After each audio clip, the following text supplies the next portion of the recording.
Olá, pessoal. Começa aqui o programa Especial Saúde. Eu peço que você se inscreva no canal. É muito importante contar com você, porque efetivamente isso traz para a gente uma força muito grande para o nosso trabalho. Então inscreva-se no canal, dê o seu like, ative o sininho, enfim, faça tudo que você tem que fazer para nos ajudar no canal. E o nosso convidado é o professor Dr. José Osmar Medina de Abreu Pestana. O Dr. Medina, coordenador do Centro de Contingência do Coronavírus do Estado de São Paulo, referência mundial e um dos mais respeitados médicos na área de transplante renal. Entre outras tantas atividades, o Dr. Medina é professor titular da disciplina de Nefrologia da Escola Paulista de Medicina, a Unifesp, e diretor superintendente do Hospital do Rim e membro do Conselho Superior Estratégico da Fiesp. Ele ocupa ainda a cadeira de número 50 da Academia Nacional de Medicina. Eu já estou sem fôlego aqui de tanto falar esse currículo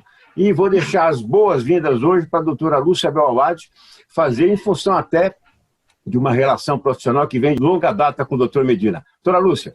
Doutor Medina, que honra e emoção muito grande tê-lo aqui no programa Especial Saúde. Tive o privilégio de trabalhar com você na década de 90, realizando exames de tipagem HLA, prova cruzada, no laboratório do professor Nelson Mendes, né? Foi no início da minha carreira, muito desafiador, porque ainda tinha o início dos casos de HIV no Brasil, e trabalhei com essas amostras também. Então, gostaria de registrar todos os que estão nos ouvindo a grandiosidade do trabalho do Dr. Medina, que ele é o criador do maior centro de transplantes públicos do mundo.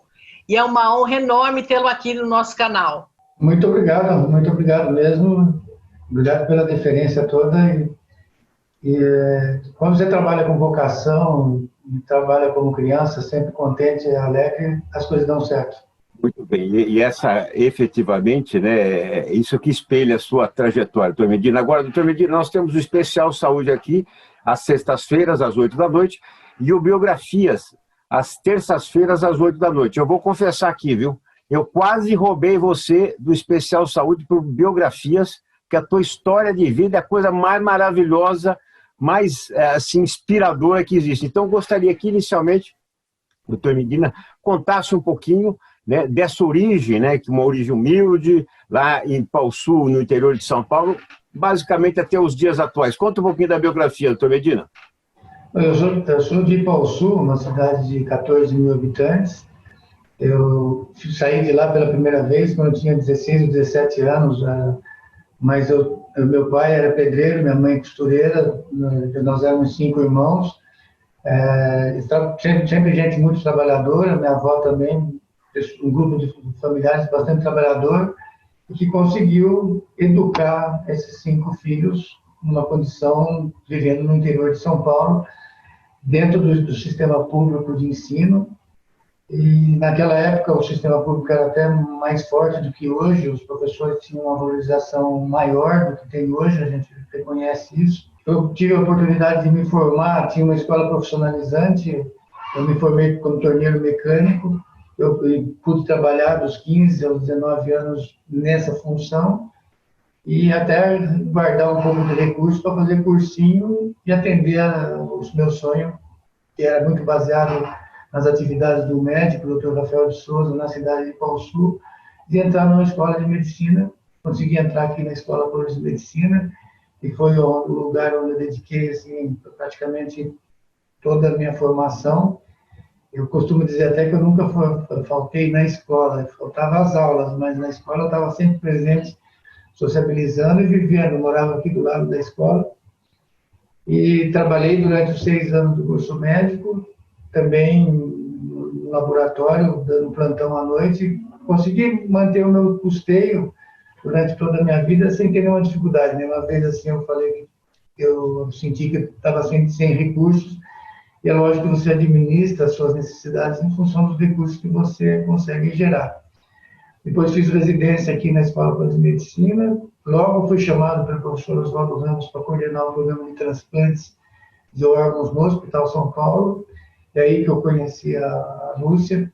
Ela trabalhava na área de imunologia, Aí começamos a liderar o programa de transplante, que foi bastante efetivo, mas faltava uma formação internacional, pessoal minha, que era uma exigência até da disciplina de nefrologia da Escola Paulista de Medicina. Depois eu fiquei 2 anos, então, na Cleveland Clinic, 1 ano em Oxford, aperfeiçoei a minha formação médica assistencial em Cleveland e minha formação em transplante experimental e entendimento da imunologia do transplante em Oxford. Quando eu voltei, eu já voltei com com 2 filhos, que até hoje um deles é médico, a outra faz administração.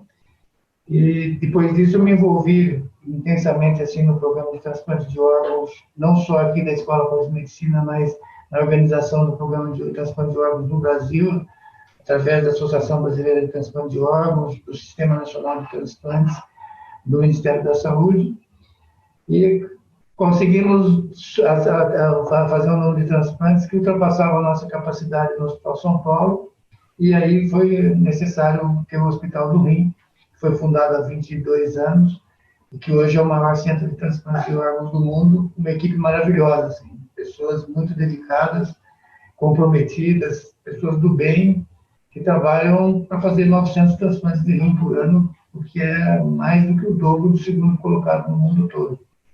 E aí o sucesso, eu comecei trabalhando sozinho e foi agrupando um número enorme de pessoas que trabalham comigo hoje.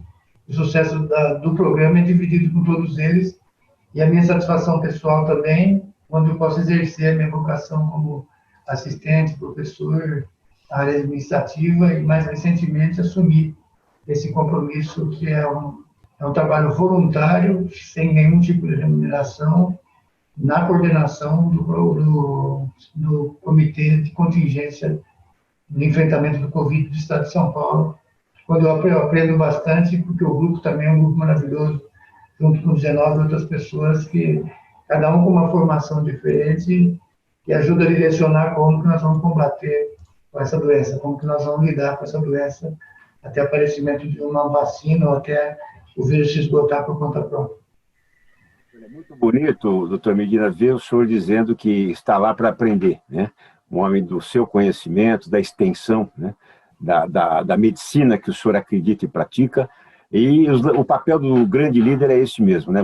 Movimentar multidões, criar novos líderes, né? Como o senhor tem feito também, né? Dentro, né? da parte educacional da medicina.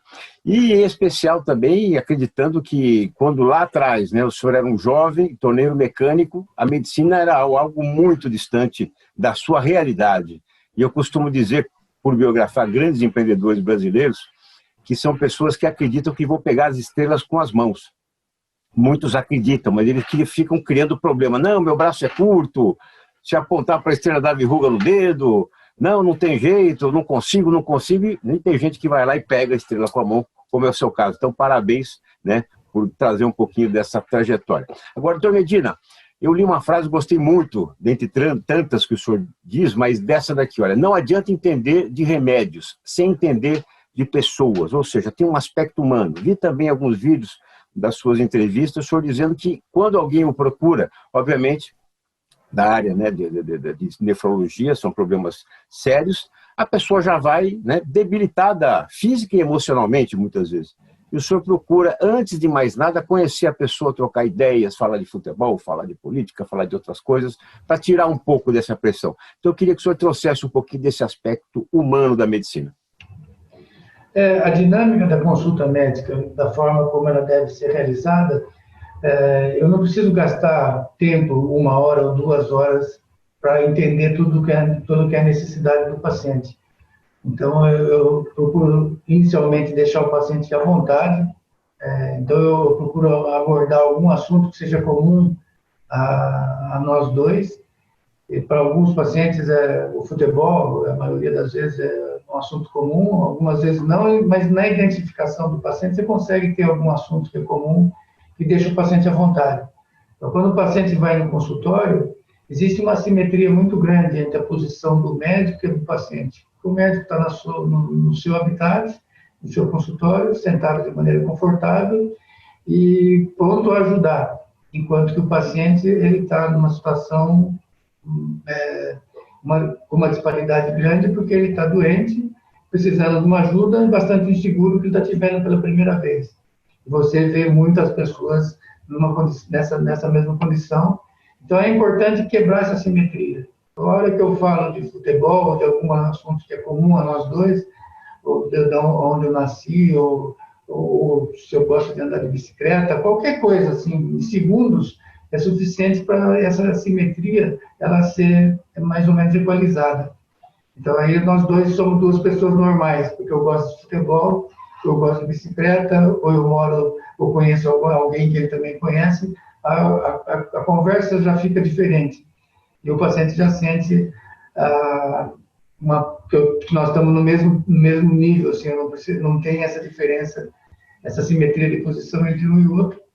E aí a abordagem da história simplifica bastante.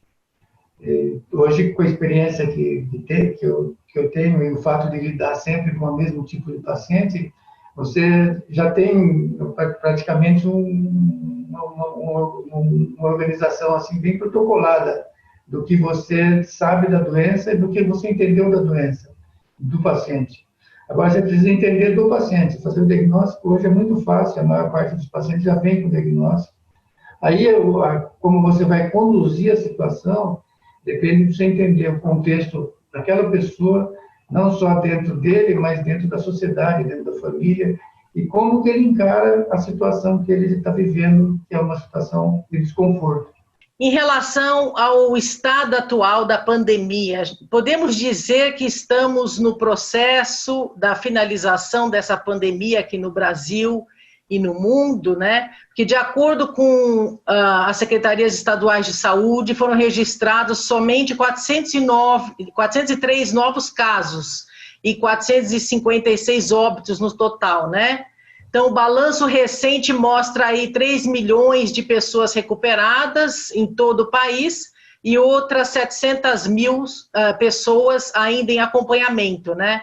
Gostaria de saber, assim, quais as ações, né, que o governo do estado de São Paulo vem tomando para poder conter a disseminação da pandemia aqui no estado? O número de casos é ainda um número de casos grande, está num platô aqui no Brasil, mas no estado de São Paulo, por exemplo, ainda tem 7 mil casos por dia. No Brasil também tem ainda um número grande de casos todo dia.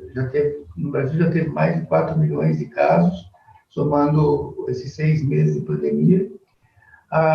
Agora, ela está decrescendo, mas ainda num platô alto.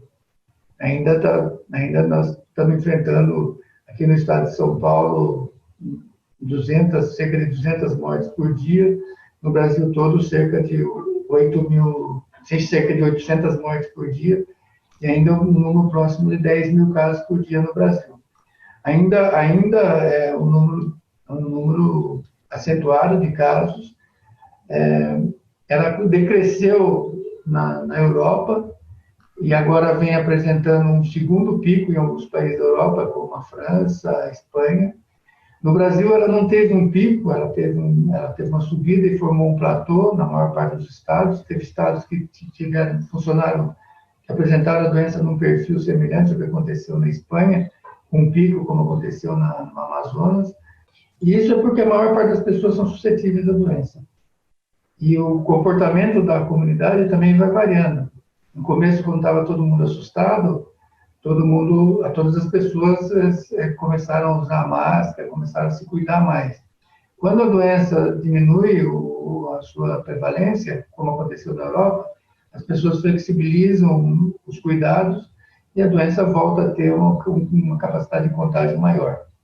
O que está acontecendo na Europa, que deve acontecer no Brasil também, é que o primeiro surto, a letalidade foi muito maior do que no segundo, porque no primeiro surto ela acometeu principalmente pessoas com mais de 60 anos de idade, agora está acometendo mais jovens, com idade média próxima de 30 anos, sem comorbidades, e dessa forma um número grande de pessoas, mas com uma letalidade muito baixa.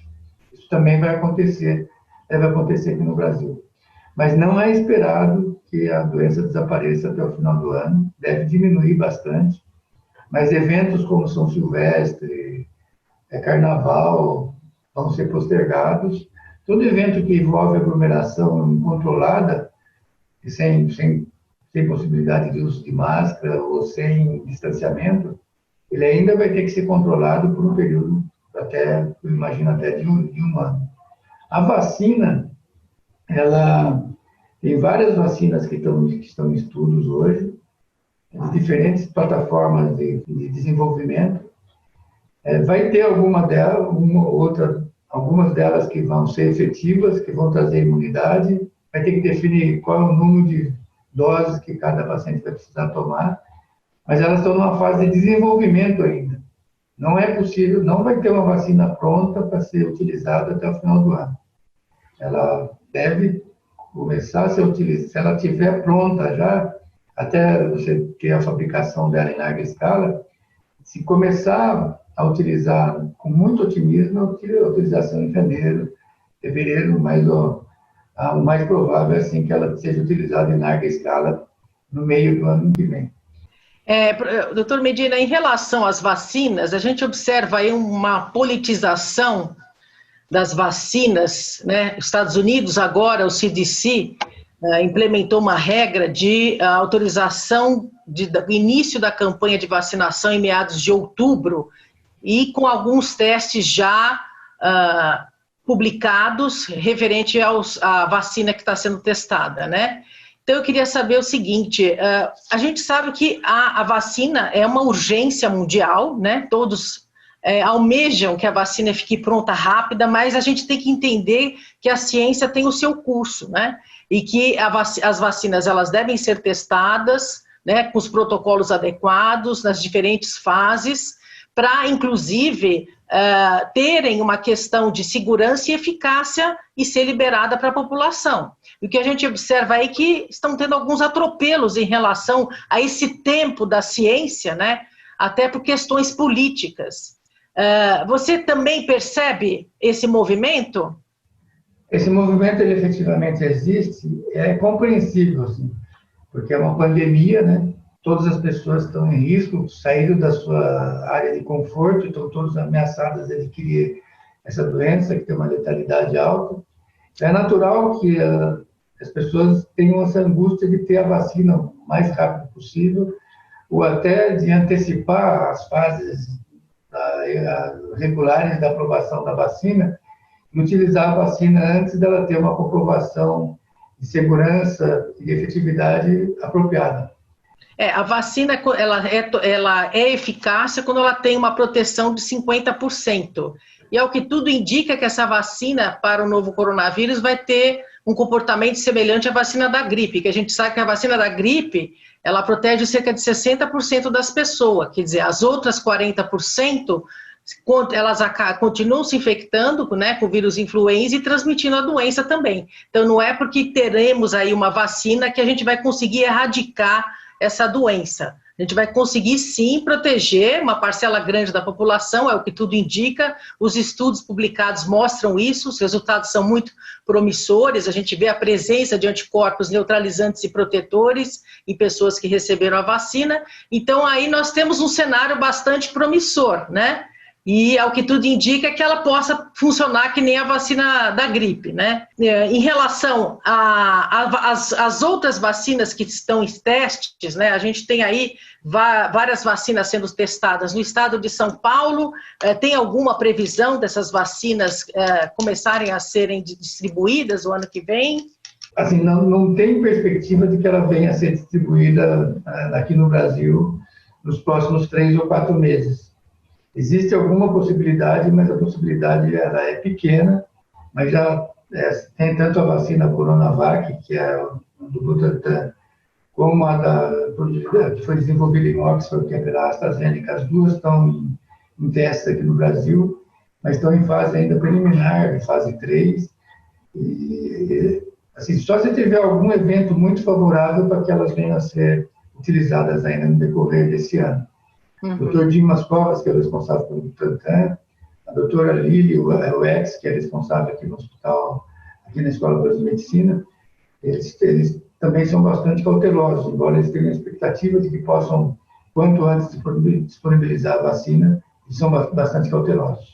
Eu vou pedir para você que acompanha o Especial Saúde nessa entrevista importante hoje, que se inscreva no canal, que dê o seu like, que ative o sininho e mande seus comentários, porque recebemos honrosamente o professor Dr. José Medina, coordenador do Centro de Contingência do Coronavírus do Estado de São Paulo, referência mundial, um dos mais respeitados médicos na área de transplante renal. Doutor Medina, duas perguntas em uma. Primeiro, gostaria que o senhor falasse um pouquinho desse trabalho, né, que o senhor está como coordenador do Centro de Contingência do Coronavírus. Qual a extensão dele, porque a gente sabe que tem grandes profissionais envolvidos, e também temos acompanhado que alguns órgãos têm tido algumas sequelas, né, da Covid-19. Cabeça, pulmão, o rim também tem tido algumas sequelas? Então, o grupo de contingência, ele é muito bem estruturado. Foi uma determinação do governador, foi criado logo no início da pandemia, ainda não tinha nenhum caso aqui em São Paulo quando ele foi criado, e ele é formado por infectologistas, por epidemiologistas, por administradores, ou por pessoa que tem experiência na administração hospitalar, como eu tenho aqui, na administração de situações de crise, como nós temos, e esse grupo ele se reúne uma vez por semana e analisa os números regionais de casos, de internações e de óbitos em cada uma das diretorias regionais de saúde do Estado de São Paulo, que são 17, mas a grande São Paulo foi dividida e hoje constituiu mais 5, então são 22 regiões diferentes, que apresentam os dados da pandemia, os dados que levam a mudanças ou então a necessidade de contenção das atividades para evitar o contágio, ou então um número suficiente para você poder ir elaborando, para você ir não elaborando, para você ir liberando as atividades. Então, ele é dividido numa região, numa fase que nós denominamos de fase vermelha, que foi no início da pandemia, onde só os serviços essenciais eram disponibilizados.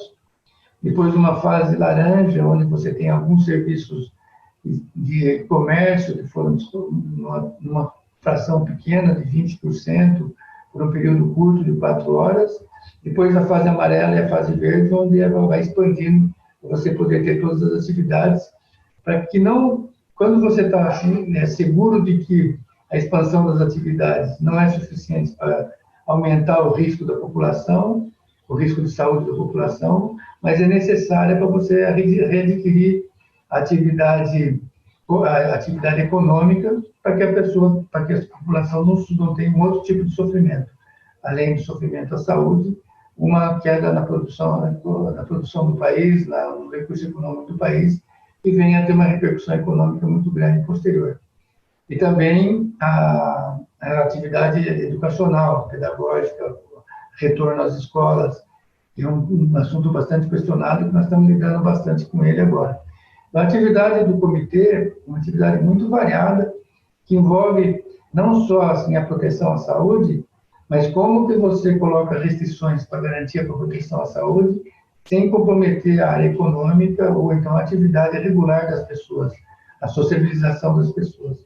Por isso que nós recomendamos sempre, que não há necessidade de você ficar isolado, totalmente isolado, mas quando você sai ou quando você recebe alguém em casa, manter o distanciamento de 1,5 metro, ver se nenhuma daquelas pessoas está com sintomas de gripe, se tiver aí, efetivamente precisa manter o isolamento. Se não tiver, dá para você manter um distanciamento social de 1,5 metro, 2 metros, usar a máscara, e quando você não usar a máscara, fazer isso por um tempo de exposição bem curto, para garantir que a possibilidade de transmissão seja muito baixa.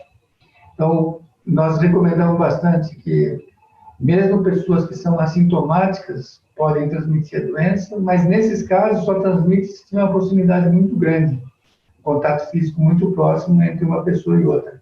Caso contrário, é muito difícil de ocorrer essa transmissão.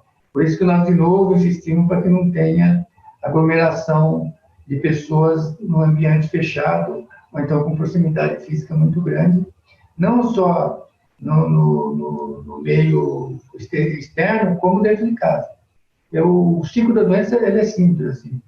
Hoje, como todo mundo usa máscara, você adquire a doença circunstancialmente numa atividade profissional ou fora de casa. Depois, quando você vai para casa, como as pessoas em casa têm mais proximidade física, usam um pouco a máscara e têm menos cuidado, muitas vezes você é contagiado, chega em casa e contagia 4, 5 ou 6 pessoas. E aí essas pessoas vão contagiar outras pessoas e o ciclo da doença se prolonga. Então, nós, no comitê, nós temos que tomar cuidado de poder catequizar a população sobre esses cuidados, insistir bastante para catequizar a população sobre esses cuidados, não só ficar fiscalizando a população, mas catequizando a população. Doutor Medina, a gente observa assim que o brasileiro, não só o brasileiro, mas acho que todas as pessoas estão observando que o número de casos vem caindo, o número de mortes também, e as pessoas estão aí voltando às atividades, estão, enfim, saindo mais, estão indo às praias, esse feriado mesmo, né, a gente teve aí registros de praias lotadas. Então, é importante também informar a população da importância dessas medidas preventivas de utilização de máscara, de higienização das mãos, do distanciamento social. Eles devem permanecer ainda por um longo tempo, né? Porque ainda existe um risco iminente de novos casos aparecerem e as pessoas se infectarem, né? Então, eu acho que é importante, né, as pessoas saberem dessa situação, porque pelo registro de pessoas que viajaram e as praias lotadas, né, a gente fica meio com receio de que esse número de casos volte a subir novamente, né? No comitê, nós tomamos uma medida importante, assim, talvez a medida mais importante do comitê foi estabelecer que após as 22 horas não tem atividade de bar, restaurante ou de lazer noturno, lazer da madrugada. Você falar qual é o lugar ou qual a hora que eu tenho maior risco de contágio. É no lazer da madrugada, porque você tem uma proximidade física grande e um tempo de exposição muito longo também. Então, qualquer pessoa que esteja contagiada, que começa a manifestar a doença, pode transmitir para várias pessoas ao mesmo tempo. E nos países onde a doença está tendo um novo pico, a principal medida que eles estão utilizando para reduzir esse pico é voltar a fazer um tipo de toque de recolher, como o Chile fez um toque de recolher agora às 21 horas, diariamente às 21 horas, para evitar a proliferação da doença e o contágio nesse momento que é aquele de maior risco, que é as atividades da madrugada. Doutor Medina, como o senhor já trouxe aqui alguns números, né, do Hospital do Rim, né, idealizado, né, uma das mentes idealizadoras, né, foi a sua, um projeto, né, inaugurado em 98, 22 anos aí de atividades, né, números expressivos, né, se tornando o maior Instituto Mundial de Transplante. Gostaria de saber do senhor, o brasileiro hoje, ele já é adepto à doação de órgãos? Obviamente, acredito até que tenhamos evoluído, mas que momento nós vivemos e que apelo o senhor pode fazer para quem nos acompanha?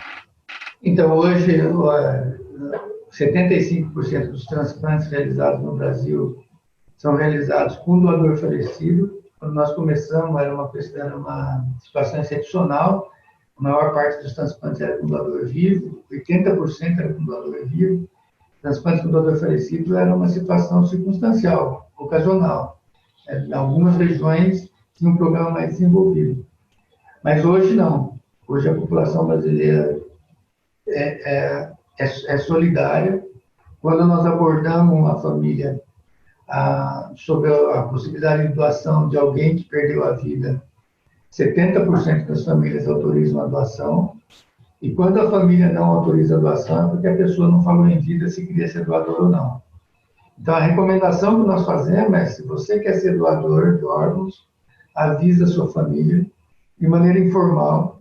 A sua família vai entender isso como seu último desejo e, caso uma morte acidental aconteça, a família vai procurar ativamente atender esse seu último desejo, até como uma forma e depois da sua morte você continuar contribuindo com a sociedade.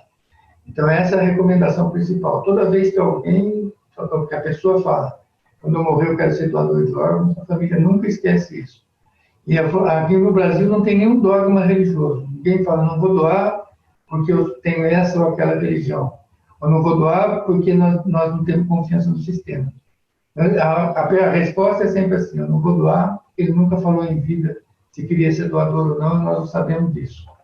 Então, a recomendação que nós fazemos é avise sua família vai entender isso como seu último desejo e vai autorizar a doação.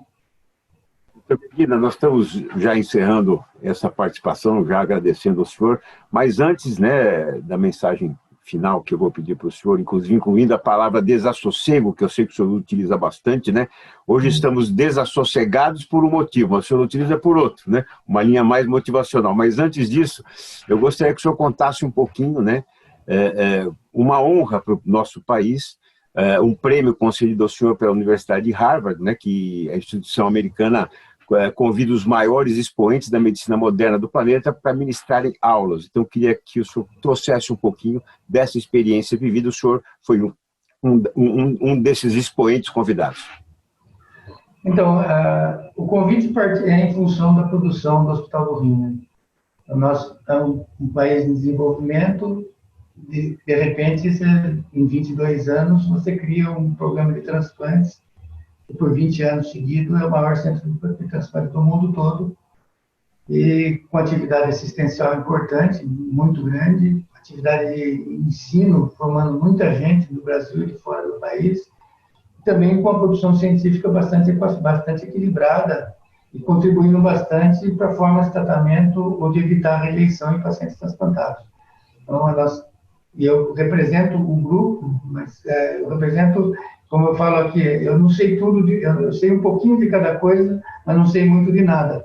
Mas eu tenho o meu grupo, tem muitas pessoas que sabem tudo de alguma coisa, e daí nós vamos agrupando esse conhecimento, e é o que eu levei, é o que me levou a ser chamado pela Universidade de Harvard, para que o prêmio que chama Joseph Murray, que foi a pessoa que primeiro fez o primeiro transplante de rim em 1954, e ele estava presente com 94 anos, ele que me recebeu, ele faleceu depois, menos de um ano depois, e ele que me recebeu, eu tive a oportunidade de conhecer ele, foi uma honra muito grande, e passei uma semana conversando sobre como nós fazemos o transplante aqui no Brasil, como que é organizada essa estrutura que nós chamamos de assembly line, que é uma linha de montagem onde você tem uma produção muito grande, organizando um sistema em estações de trabalho. Foi sobre isso que eu conversei. E também aqui o custo do transplante é muito inferior ao custo do transplante americano, não só porque aqui as coisas custam mais barato mesmo, mas também por causa do sistema, do processo que nós organizamos. E a pergunta que me fizeram, que me marcou, eles me perguntaram como que nós conseguimos fazer um transplante só com $15.000, e não tem resposta para isso, porque é um processo. A resposta que eu dei foi, eu só não entendo como vocês conseguem gastar $80, $100.000 para fazer um transplante só.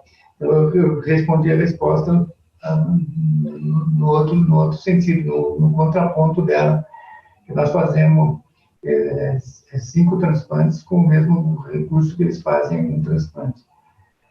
Lá as despesas são muito maiores e a forma de remuneração é muito diferente daqui. Então, esse modelo nosso é um modelo que se aplica a países em desenvolvimento, mesmo países desenvolvidos que têm uma preocupação grande com a redução de custo.